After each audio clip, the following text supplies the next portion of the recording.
নমস্কার বন্ধুরা, আজ আমি আপনাদের তৈরি করে দেখাবো আলু দিয়ে দেশি মুরগির লাল ঝোল রেসিপি। একদম খাসির মাংসের মতো খেতে হয় ঠিক এইভাবে রান্না করলে। তো এখানে আমি নিয়েছি 600 গ্রাম উইথ স্কিন দেশি মুরগির মাংস। দেশি মুরগির মাংস কিন্তু এরকম উইথ স্কিনই বেশি ভালো লাগে।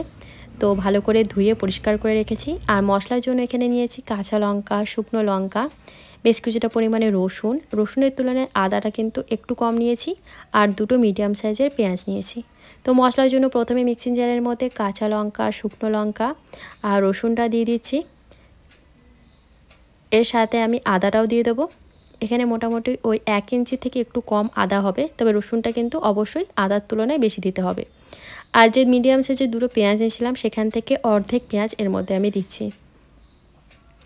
আর বাকি পেঁয়াজটা ভালো করে স্লাইস করে কেটে আমি রান্নায় ব্যবহার করব। আর এখানে 1 চামচ করে গোটা জিরে আর গোটা ধনেও দিয়ে দিলাম। এখন জল দিয়ে একটা ফাইন পেস্ট তৈরি করে রাখবো।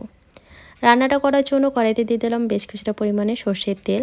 তেলের ওপরে অল্প পরিমাণে হলুদ গুঁড়ো আর লঙ্কার গুঁড়ো দিয়ে আলুটা ভেজে নেব।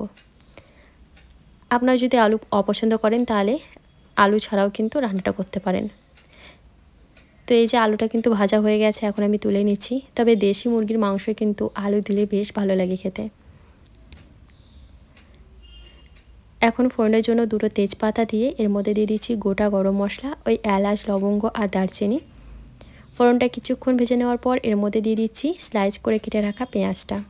ওই যে বললাম প্রথমে আমি মিডিয়াম সাইজের দুটো পেঁয়াজ রেখেছিলাম, সেখান থেকে হাফ পেঁয়াজ মশলায় দিয়েছি, আর বাকি 1.5টা পেঁয়াজ কিন্তু এরকমভাবে স্লাইস করে কেটে রান্নায় ব্যবহার করলাম। এখন পেঁয়াজটাকে বেশ লাল করে ভেজে নিতে হবে।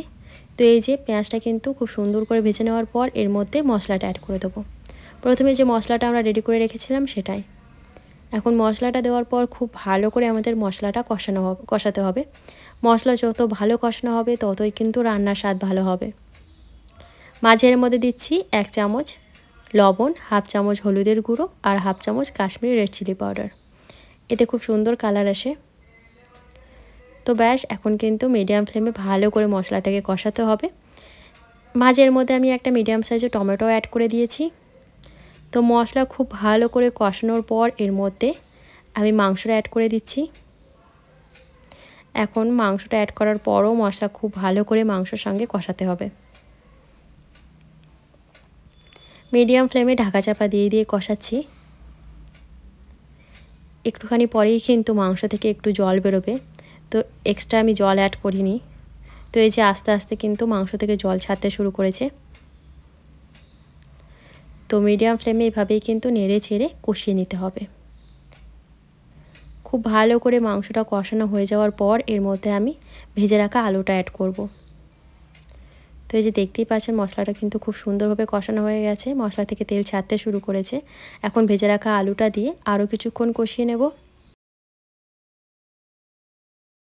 যে কোনো মাংস যত ভালো কষানো হবে ততই কিন্তু রান্নার স্বাদটা ভালো হবে, এটা আমরা সকলেই জানি। তো কষাতে তো একটু টাইম লাগেই। মোটামুটি আমি 20-25 মিনিট ধরে কিন্তু ভালো করে সমস্ত কিছু কষিয়ে নিয়েছি। তো এখন এর মধ্যে আমি অ্যাড করে দেবো জল। তার আগে আমি এটা পুরোটাই কুকারে ট্রান্সফার করে দিচ্ছি, কারণ বাকি রান্নাটা আমি কুকারেই করব।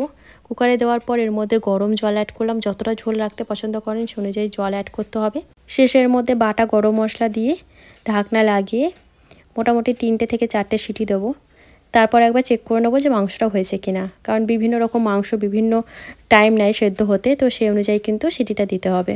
দেশি মুরগির মাংস কিন্তু মাটনের মতোই টাইম নেয় রান্না হতে, মানে সেদ্ধ হতে। তো কড়াইতে যদি ভাবো পুরো রান্নাটা করবে সেক্ষেত্রে কিন্তু অনেক টাইম লাগবে, তার জন্য কুকারে দিতেই হবে। তো এই যে ভালো করে কষিয়ে কুকারে দিয়ে কয়েকটা সিটি দিলেই কিন্তু খুব সুন্দর সেদ্ধ হয়ে যাবে। অবশ্যই 3-4টে সিটি দেওয়ার পর একবার চেক করে নেবে যে মাংসটা সেদ্ধ হয়েছে কিনা, যদি প্রয়োজন পড়ে আরও কয়েকটা সিটি দিয়ে দিতে হবে। তো এই যে আমাদের দেশি মুরগির লাল ঝোল একদম রেডি হয়ে গেছে, আর এটা আমি পরিবেশন করব গরম সাদা ভাত দিয়ে। আজকের রেসিপিটা যদি আপনাদের ভালো লাগে তাহলে প্লিজ ভিডিওতে একটা লাইক দিয়ে চ্যানেলটা সাবস্ক্রাইব করে পাশে থাকবেন। তো আজকের মতন বাই।